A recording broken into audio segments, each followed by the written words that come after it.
Vēl viena lieta, kas tika pacelta drošības līmenī, bija tā epizode, kas izskanēja šajā studijā attiecībā uz to, kā 2014. gadā it kā iespējams ir mēģināts aicināt ietekmēt vēlēšanu rezultātus.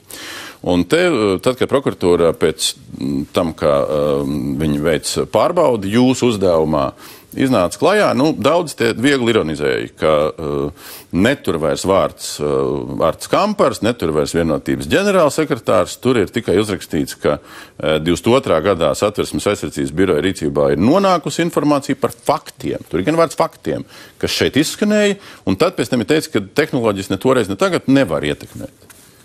Vienkārši jautājums. Prokuratūra jums atbildēja, ja jūs vispār jautājāt, bet izskatījās, ka jautājāt. Vai Artis Kampars tajā naktī kaut ko mēģināja vai nemēģināja?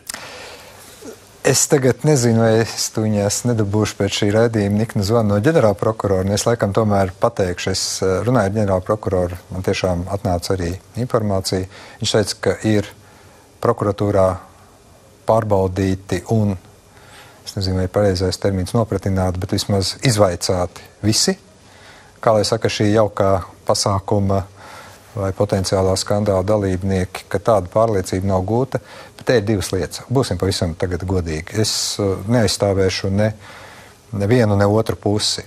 Ja tāda ziņa, un to atzīst arī prokuratūra 22. gadā bija saba ziņā, tas ir jau 8 gadus pēc notikuma.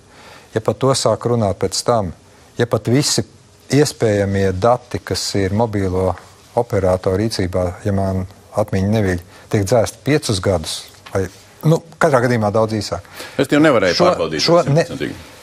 Šo vienkārši vairs nevar pārbaudīt, jo ir viens vārds pret otru. Kā bija, kā nebija, grūti pateikt, bet jā, es tiešām pajautāju ģenerāla prokuroram, vai tas ir pārbaudīts, un es domāju, ka man citas iespējas, kā paļauties uz prokuratūras pārbaudi, kas, ir vienīgā, kas var veikt jebkāda veida operatīvās darbības un dienas pārbaudi, man ir vienkārši jāpaļaujas.